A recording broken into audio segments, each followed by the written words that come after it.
Welcome back. আশা করি বন্ধুরা তোমরা কেমন আছো? আশা করি অনেক ভালো আছো। আমিও এবং ভালো আছি। আজকে একটা মর্মান্তিক ঘটনা আমি হাতে পেয়েছি। ইমেল থেকে আমাকে এক ভাই পাঠিয়েছে। তো আশা করি যে আপনারা ঘটনাটা শেষ পর্যন্ত শুনবেন। এই ঘটনাটা শুনলে আপনারা আসলে অনেক ভয় পাবেন, এনজয়ও করতে পারবেন। যেরকম এটার মধ্যে ভয় আছে, সব কিছুই আছে। তো শেষ পর্যন্ত ঘটনাটা দেখার অনুরোধ রইল। আর যারা চ্যানেলে নতুন আছেন সেই লাইক সাবস্ক্রাইব শেয়ার করবেন। আর রাতের অজানা জগৎটা একটু বেশি বেশি শেয়ার করে দেবেন। তো চলুন বেশি কথা না বাড়িয়ে আমরা মূল ঘটনায় যাই। যেভাবে ইমেলটি লেখা আছে আমি ঠিক সেইভাবে পড়ে আপনাদের সবাইকে শোনাচ্ছি। আসসালামু আলাইকুম রিপন ভাই, আপনি কেমন আছেন? আশা করি ভালো আছেন এবং আমিও ভালো আছি। তো আজকে আপনাদের সাথে যে ঘটনাটা আমি শেয়ার করতে যাচ্ছি, এটা আমার নিজের সাথে ঘটে যাওয়া একটি ঘটনা, যেটা আজ থেকে ৩ বছর আগে ঘটে গেছে। তো ঘটনাটা শেয়ার করার কারণ হচ্ছে এটাই, অনেক মানুষ এসব বিশ্বাস করে না। তো যারা বিশ্বাস করে না তাদের উদ্দেশ্যে কিছু কথা বলি। দেখেন, সত্যি সবসময় সত্যি হয়। এইসব অভিজ্ঞতায় আপনারা নিজেরা পড়বেন, ওই টাইমে বুঝতে পারবেন যে আসলে এটার সত্যি কতটুকু আর ভয় জিনিসটা কাকে বলে। তো বেশি কথা না বাড়িয়ে মূল ঘটনার দিকে যাই। তো আমি বাসা হইছে আমার মুন্সিগঞ্জ কোনো একটা এলাকায়। তো নামটা বললাম না। আর আমার নানুবাবু বাসা হইছে বরিশাল মেহেন্দিগঞ্জ থানার কোনো এক গ্রামে। তো আমি ঢাকার শহরে থাকলেও চাকরি করলেও কিন্তু আমার দেশি মনটা পড়ে থাকে। কারণ বর্ষাকালকে আমি এবার বেশিরভাগ মাছ ধরার উপরে আমার নেশা বেশি। তো আমাকে একদিন মামায় ফোন দেয়।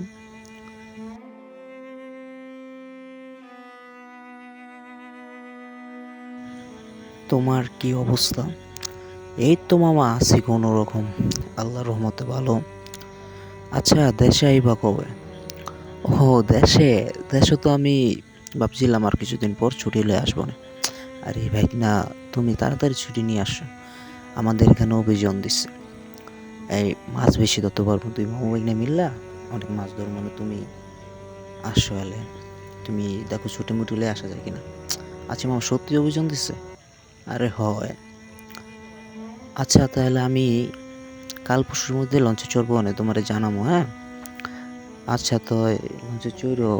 আর শুনো, এবারকার অভিযানটা অনেক করা দিছে আর মাছ অনেক পড়ছে, বুঝছো? আসো, দুই মামু ভাইকে মিলে মাছ ধরবো না। আচ্ছা তো মামা, আমি ছুটি নিয়ে আসবো, মানে তাই রাখি। তো এই বলেই আমার মামা আমাকে কল দিয়ে এইসব কথা বলে।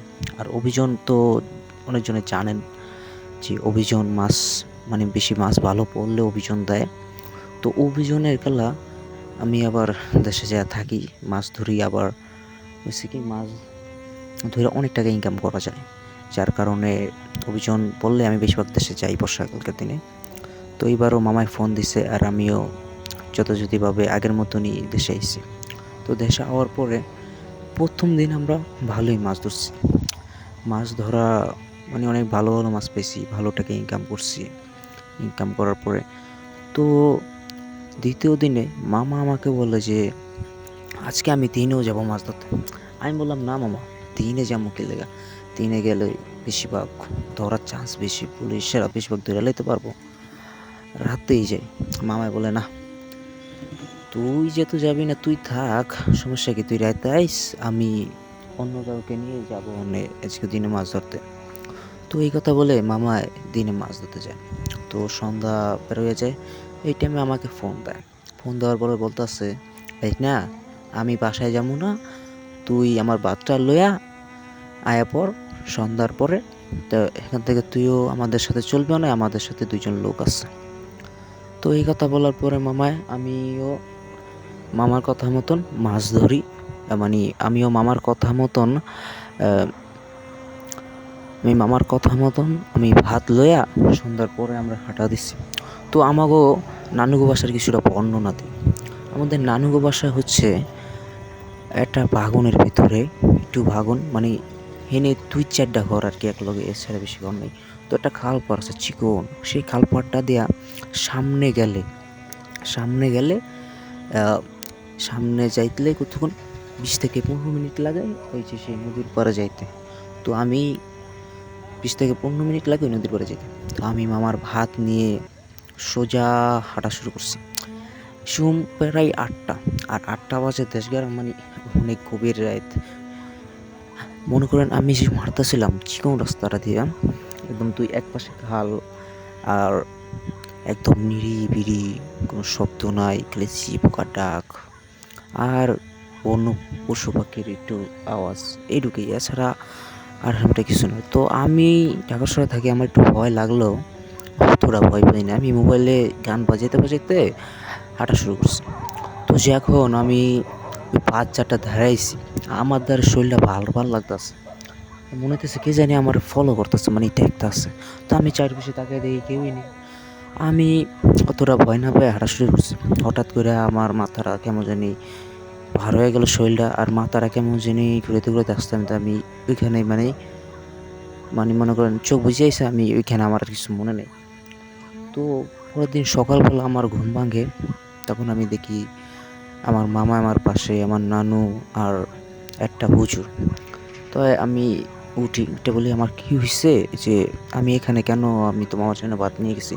তো আমি চাই দেখি এটা দিন হয়ে গেছে। তো তো নানি হঠাৎ করে রাগে বলতেছে, বলছিলাম না যে রাতে চাইতে না, তবুও হুনুস নাই।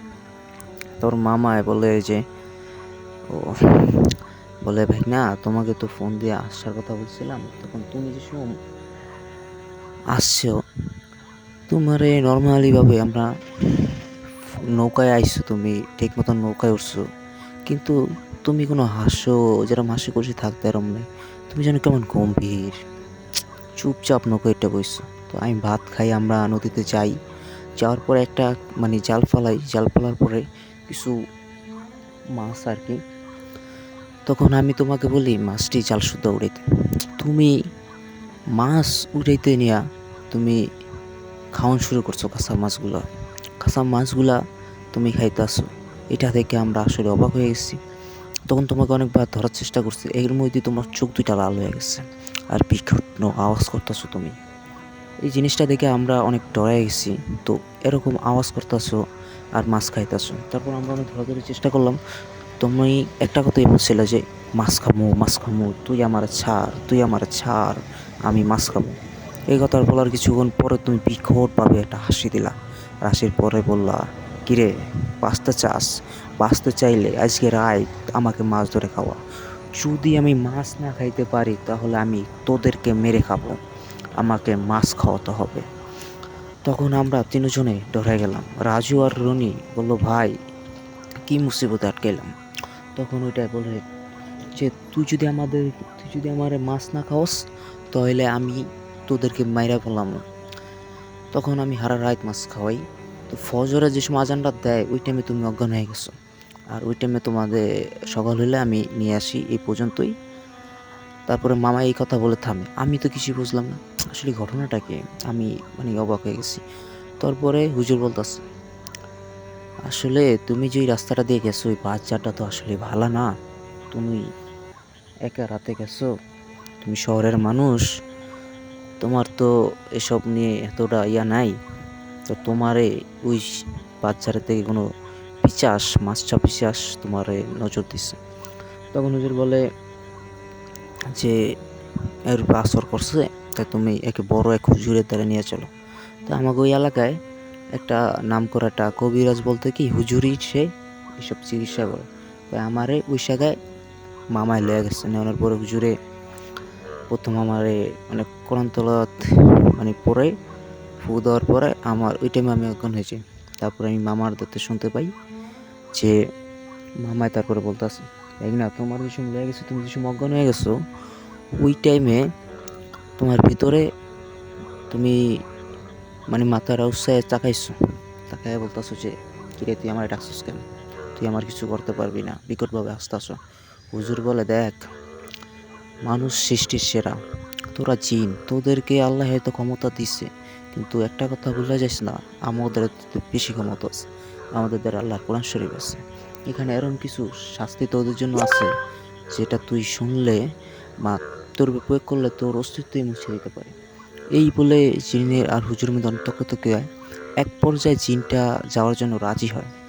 রাজি হইলে তখন জিনটা যাওয়ার আগে বলে যে আমি এক শর্তেই যাইতে পারি, আমাকে বড় বড় 2টা সাইজের ইলিশ মাছ দেওয়া লাগবে আর একটা কালো মোরগ ওই বাচ্চারে রাত সন্ধ্যার সময় দিতে হবে।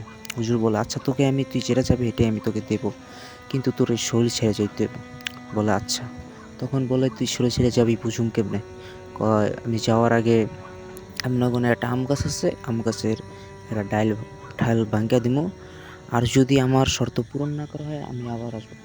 হুজুর বলে তুই তোর শর্ত পূরণ করা হবে, কিন্তু তুই দ্বিতীয়বার আর আসবি না এই শরীরে। যদি আসিস আর আমি যদি তারপরে যাই আর যদি তোরে নিয়ে আবার মানে এই রুগীটা আসে, তাহলে আমি তোকে কিন্তু একদম চিরতরের জন্য বন্দি করে আমি তোকে মাটির তলে পুঁতে রাখবো।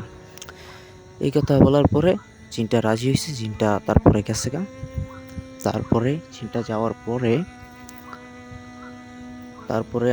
আমার লইয়া মামায় পড়ছে সব ঘটনা খুলে করার পরে। তারপরে যথাযথি 2টা বড় সাইজের ইলিশ মাছ, একটা মুরগি মামায় ঠিক সন্ধ্যার পরে ওই জায়গাটায় নিয়ে বাচ্চাটা নিয়ে ধুয়ে এসে ধুয়ে আওয়ার পরে বাচ্চাটা নিয়ে ধুয়েছে। তারপরে আল্লাহর রহমতে আমার আর কিছু হয় নাই। তারপরে আমি আর এরকম একটা মাছ ধরার শখ হই না। আর যদি দেশ গ্রামে যাই কখনো, তো রাতে আমি করতে পারি না, কারণ আমি অনেক ভয় পাইছি। আজকের আমার এই ছিল মূলত ঘটনা। তো আশা করি রিপন ভাই কেমন লাগছে আপনাদের অবশ্যই বলবেন। আর আমাদের আরও ঘটনা আছে, যদি আপনি চান পরবর্তীতে আমি আপনাকে পাঠাবো, যদি এই ঘটনাটা প্রচার করেন বা যদি আপনাদের ভালো লাগে। তাই এই আমার ঘটনা। আজকের জন্য আমি যাই। আজকের জন্য আল্লাহ হাফেজ সবাইকে। রিপন ভাই আপনি অনেক ভালো থাকবেন, আর এই চ্যানেলটা একদিন অনেক বড় হবে ইনশাআল্লাহ। আল্লাহ হাফেজ। এই বলেই ঘটনা শেষ করলো রিফাত। তো আশা করি রিফাত আপনি ঘটনা আরও পাঠাবেন, আপনি থেকে আরও ঘটনা পাবো, এটাই আমার আশা। আর ঘটনাটা আসলে অনেক ভালো হয়েছে, যেটা আমারও ভালো লাগছে। তো গাইজদের কেমন লাগছে সেটা তো আর বলতে পারবো না। তো সবাই কেমন লাগছে ঘটনাটা অবশ্যই কমেন্ট সেকশনে লিখবেন, আপনাদের মতামত জানাও অনেক জরুরি। তো আজকের ঘটনাটা এই পর্যন্তই। তো যাদের ভালো লাগছে লাইক সাবস্ক্রাইব শেয়ার করেন। আর একটা কথা না বললেই নয়, তো আমাদেরকে সাপোর্ট দিয়েন আপনারা। আশা করি এই চ্যানেলটিতে কোনো গল্প শোনানো হয় না, বাস্তব কাহিনী ঘটনা এসব শোনানো হয় যেটি বাস্তবে ঘটে যায়। তো আপনার যদি পছন্দ হয় যে আপনি এইসব ঘটনা শুনতে অনেক ভালো লাগে, তাহলে চ্যানেলটা সাবস্ক্রাইব করতে পারেন, কারণ এখানে বাস্তব ঘটনা শোনানো হয়, কোনো গল্প নয়। তো আজকের জন্য এই ছিল আমাদের মূলত ঘটনা। আর আল্লাহ হাফেজ, সবাই ভালো থাকবেন। আর রাতের অজানা জগৎ চ্যানেলটির সাথেই থাকবেন। আজকের জন্য বিদায় নিচ্ছি। আমি রিপন, আবারও ফিরব কোনো এক ভয়ঙ্কর রহস্যময় ঘটনা নিয়ে। তবুত্তরে আপনারা আশা করি ভালো থাকবেন। আল্লাহ হাফেজ।